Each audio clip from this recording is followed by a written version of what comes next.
Hello everyone, कैसे हो आप सब। एक बार पुनः स्वागत है आप सभी का हमारे अपने YouTube channel Shiv coaching classes पर। उम्मीद करता हूं दोस्तों आप सभी अच्छे होंगे और आप सभी की पढ़ाई भी बेहतर ढंग से चल रही होगी।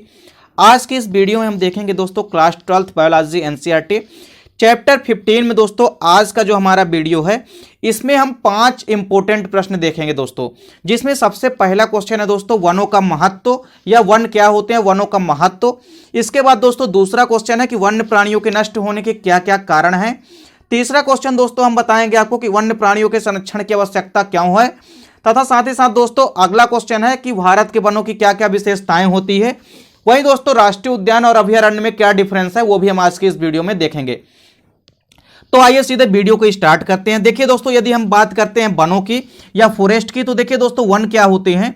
तो पृथ्वी का वह भाग जो कि मनुष्य आवास से बाहर, यानी जहां पे व्यक्ति या मनुष्य रहता है उन स्थानों से दूर या बाहर वृक्ष, झाड़ियों, घास से पूरी तरह सघन रूप से आच्छादित क्षेत्र हो, उसी को हम क्या कहते हैं, वन कहते हैं। तो देखिए दोस्तों पृथ्वी का ऐसा भाग जहां की जो कि मनुष्य के आवासों से दूर हो, तथा साथ ही साथ वृक्ष, झाड़ियों, घास फूसों आदि से दोस्तों पूरी तरह से सघन रूप से आच्छादित हो, यानी घिरा हुआ हो, ऐसे क्षेत्रों को हम क्या कहते हैं, वन कहते हैं। तो देखिए दोस्तों वन क्या होते हैं मुख्य रूप से, या फॉरेस्ट क्या होते हैं, या हम कह सकते हैं जंगल क्या होते हैं। तो देखिए पृथ्वी का ऐसा क्षेत्र या ऐसा भाग जो कि मनुष्य आवासों से दूर हो, तथा साथ ही साथ वृक्ष, झाड़ियों एवं घास फूसों से चारों तरफ से सघन रूप से क्या हो, आच्छादित हो, यानी घिरा हुआ हो, उसी को हम क्या कहते हैं दोस्तों, वन या जंगल कहते हैं। अब देखिए दोस्तों यहां पे हम वनों का प्रमुख महत्व या इंपॉर्टेंस आप फॉरेस्ट देख लेते हैं। तो देखिए वनों से क्या क्या महत्व है दोस्तों। तो वनों का महत्व पहला क्या है कि ये वातावरण को संतुलित रखते हैं। पहला उद्देश्य क्या है दोस्तों, या महत्व क्या है कि वातावरण को संतुलित रखते हैं, इन्वायरमेंट को दोस्तों संतुलित बना करके रखते हैं। ये वनों का प्रमुख उद्देश्य होता है या प्रमुख महत्व है। दूसरा महत्व है दोस्तों कि ये वर्षा को भी नियंत्रित करते हैं। यदि वन नहीं होंगे दोस्तों तो वर्षा भी नियंत्रित नहीं होगी, यानी वर्षा भी पर्याप्त मात्रा में नहीं होगी। यदि वन नहीं होंगे तो वर्षा की संभावना भी नहीं होगी, जिस कारण से दोस्तों वन यदि होंगे तो वर्षा को भी नियंत्रित करते हैं। तो दूसरा प्रमुख महत्व क्या है दोस्तों कि ये वर्षा को भी नियंत्रित करते हैं। तीसरा प्रमुख महत्व है दोस्तों वनों का कि ये भूमि के कटाव तथा बाढ़ पर भी नियंत्रण रखते हैं। दोस्तों वन जो होते हैं ये भूमि के कटाव, यानी जो भूमि कट जाती है पानी के आने के कारण भूमि का अत्यधिक मात्रा में कटाव हो जाता है, उस पर भी, तथा साथ ही साथ बाढ़ पर भी नियंत्रण रखते हैं। अगला प्रमुख महत्व है दोस्तों कि ये प्रदूषण को नियंत्रित करते हैं। One of most important importance दोस्तों कि ये प्रदूषण को भी, यानी पॉल्यूशन को भी कंट्रोल या नियंत्रित करके रखते हैं। वनों का ये भी प्रमुख महत्व है। अगला है दोस्तों कि वनों से हमें कई प्रकार के जंतु उत्पाद भी प्राप्त होते हैं, जैसे लाख, रेशम, मोम आदि प्राप्त होते हैं। इसके अलावा कुछ पादप प्रोडक्ट यानी प्लांट प्रोडक्ट भी हमको कई तरह के प्राप्त होते हैं। तथा दोस्तों अगला यहाँ पे इंपॉर्टेंस क्या है कि वन जो है सूखे को भी नियंत्रित रखते हैं। तो वन यदि होंगे दोस्तों तो वर्षा होगी, जिस कारण से सूखे की समस्या भी नहीं उत्पन्न होगी। तो इस प्रकार से दोस्तों वनों के कई सारे इंपॉर्टेंस हैं। अब देखिए दोस्तों यहाँ पे दूसरा क्वेश्चन है आज का, भारत के वनों की प्रमुख विशेषताएं क्या क्या है। तो दोस्तों इंडिया में जो भारत के प्रमुख वन है या फॉरेस्ट है उनकी 5 विशेषताएं आपको बतानी है। ये पेपर में पूछा जा सकता है दोस्तों क्वेश्चन आपसे। तो देखिए भारतीय वनों में दोस्तों यहाँ पे पहला हम कह सकते हैं, पहला क्या है यहाँ पे, पहली विशेषता क्या है दोस्तों, पहली विशेषता है कि जो भारतीय वन है तो भारतीय वनों में बहुत अधिक विविधता पाई जाती है। तो भारतीय वनों में दोस्तों इतनी अधिक विविधता पाई जाती है, चाहे वो आकार की विविधता हो, चाहे वो दोस्तों रंगों की विविधता हो, या दोस्तों किसी की भी विविधता हो। कई प्रकार से भारत के वनों में विविधता या वेरिएशंस या विभिन्नताएं जो है पाई जाती है। तो भारत के वनों में पहली प्रमुख विशेषता क्या है कि इनमें कई सारी विविधताएं या विभिन्नताएं जो है पाई जाती है। अगला दोस्तों प्रमुख विशेषता है कि भारतीय वन जो हैं यह मुख्यतः उष्ण कटिबंधीय वन है। कैसे वन है दोस्तों, उष्ण कटिबंधीय वन होते हैं। तो भारतीय वन दोस्तों मुख्यतः उष्ण कटिबंधीय वन होते हैं। ये दोस्तों भारत के वनों की दूसरी विशेषता है। तीसरी विशेषता है दोस्तों भारतीय वनों की कि जो हिमालयी क्षेत्र होते हैं, यानी हिमालय पर्वत के क्षेत्र जो होते हैं, तो हिमालयी क्षेत्र के अंतर्गत आने वाले जो वन होते हैं उन पर कोनिफेरस वनों की भरपूर मात्रा होती है। यानी हम कह सकते हैं कि जो हिमालयी क्षेत्र होते हैं वहां पे अधिकतर दोस्तों जो है वहां के वनों में जो कोनिफर्स होते हैं, जिसको कि हम शंकुरूपी पादप भी कहते हैं, तो शंकुरूपी पादप दोस्तों या कोनिफेरस वनों की अधिकता होती है, यानी वहां के वनों में दोस्तों जो हिमालयी क्षेत्रों के वन हैं वहां पे कोनिफर्स जो होते हैं, कोनिफर्स की बहुत अधिकता होती है। अगला है दोस्तों कि देश के कुछ भागों में, चौथा है दोस्तों कि देश के कुछ भागों में शीतोष्ण पर्णपाती वन भी पाए जाते हैं। वैसे तो भारत के वनों में मुख्य रूप से दोस्तों उष्णकटिबंधीय वन है, लेकिन यहाँ पे कहीं कहीं पे दोस्तों शीतोष्ण पर्णपाती वन भी पाए जाते हैं। अगली विशेषता है दोस्तों, अगली और पांचवी विशेषता क्या है दोस्तों? पांचवी विशेषता कि जो भारतीय वन है, भारतीय वनों में उपयोगी जातियां बहुत अधिक पाई जाती है। कई सारी उपयोगी जातियां जो है भारतीय वनों में पाई जाती हैं और निवेश करती हैं। तीसरा क्वेश्चन है दोस्तों, वन्य प्राणियों के नष्ट होने के कारण लिखिए। तो देखिए दोस्तों, वन्य प्राणियों के नष्ट होने के कई सारे कारण हैं। पहला कारण है दोस्तों आवासों में प्रतिकूल प्रभाव। देखिए दोस्तों, जैसा कि नाम से स्पष्ट है, आवासों में प्रतिकूल प्रभाव, यानी जहां पे जीव जंतु रहते हैं उन आवासों में यदि प्रतिकूल परिस्थितियां आ जाती है या प्रतिकूल वातावरण उत्पन्न हो जाता है तो ऐसे स्थानों से वन्य प्राणी जो है प्रभावित होते हैं और धीरे धीरे वो वहां से नष्ट होने लगते हैं। देखिए दोस्तों, आवासों में प्रतिकूल प्रभाव से क्या होता है कि वन कटने के कारण वन्य प्राणियों का आवास भी परिवर्तित हो जाता है, जिससे इन पर प्रतिकूल प्रभाव पड़ता है और ये धीरे धीरे नष्ट होने की कगार पर चले जाते हैं। तो यदि दोस्तों वातावरण की यदि परिस्थितियां अनुकूल नहीं है जीवों के लिए, तो स्वाभाविक सी बात है कि जीवों में प्रतिकूल प्रभाव पड़ेगा और धीरे धीरे वो नष्ट होने लगेंगे। तो पहला दोस्तों कारण है कि आवासों में प्रतिकूल प्रभाव, जिस कारण से भी वन्य जीव धीरे धीरे नष्ट हो रहे हैं। दूसरा कारण है दोस्तों शिकार। तो शिकार दोस्तों देखिए, पैदा कमाने, दोस्तों यहां पे क्या है, पैसा है, यहां पे दोस्तों आप पैसा बना लेंगे। तो दोस्तों जो पैसा कमाने वाले मुख्य रूप से जो आजकल मानव दोस्तों जो है वन्य प्राणियों का या वन्य जीवों का हम कह सकते हैं अत्यधिक मात्रा में पैसा कमाने के चक्कर में तथा मनोरंजन कमाने के लिए दोस्तों या मनोरंजन पाने के लिए जो है वन्य प्राणियों का अंधाधुंध शिकार किया जाता है, जिसके कारण ये नष्ट हो रहे हैं। दूसरा वन ऑफ मोस्ट रीजन है दोस्तों शिकार। शिकार के अंतर्गत दोस्तों कोई भी जो जीव है वो क्या करते हैं दोस्तों, मानव जो है शिकारियों का या मुख्य रूप से कह सकते हैं कि जीवों का शिकार करता है, जिस कारण से वो अत्यधिक पैसा कमाने की कोशिश करता है और साथ ही साथ दोस्तों मनोरंजन की सामग्रियां पैदा करने के लिए दोस्तों या जंगली उत्पादों से, या हम मुख्य रूप से कह सकते हैं जो कि जंगली जीव होते हैं जिनसे कई सारे मनोरंजन के प्रोडक्ट बनाए जाते हैं और मानव इससे अत्यधिक लाभ कमाता है और वो अपने लाभ के लिए दोस्तों इस प्रकार से वन्य प्राणियों का अंधाधुंध शिकार करते हैं, जिस कारण से भी वन्य प्राणी धीरे धीरे नष्ट हो रहे हैं। यह दूसरा कारण है दोस्तों शिकार, जिसके के कारण वन्य प्राणी जो है वो नष्ट हो रहे हैं। तो पहला रीजन है दोस्तों आवासों में प्रतिकूल प्रभाव, दूसरा है क्या, शिकार। तीसरा रीजन है दोस्तों की वैधानिक नियमों की कमी। देखिए दोस्तों, हमारे देशों में शक्तिशाली वैधानिक नियमों का ना होना, जिसके कारण भी वन्य प्राणी धीरे धीरे नष्ट हो रहे हैं।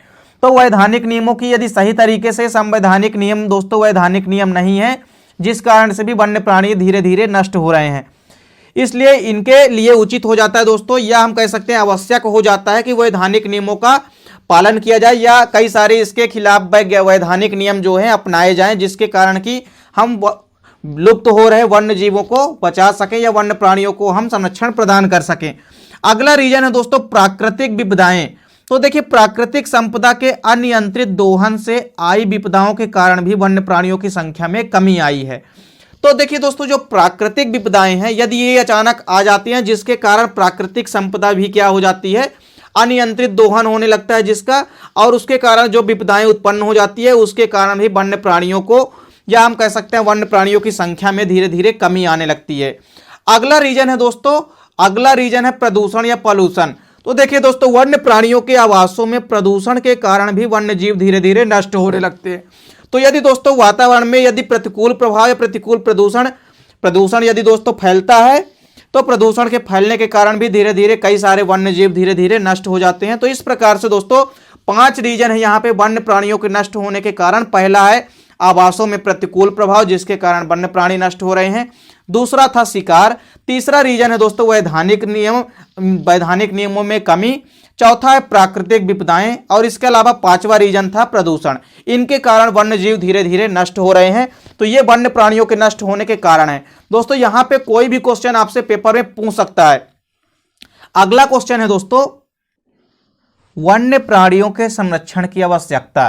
तो देखिए दोस्तों, वन्य प्राणियों के संरक्षण की आवश्यकता क्यों है, इसके क्या क्या कारण है, क्योंकि वन्य प्राणियों को संरक्षित करना चाहिए या वन्य प्राणियों के संरक्षण की आवश्यकता क्यों है।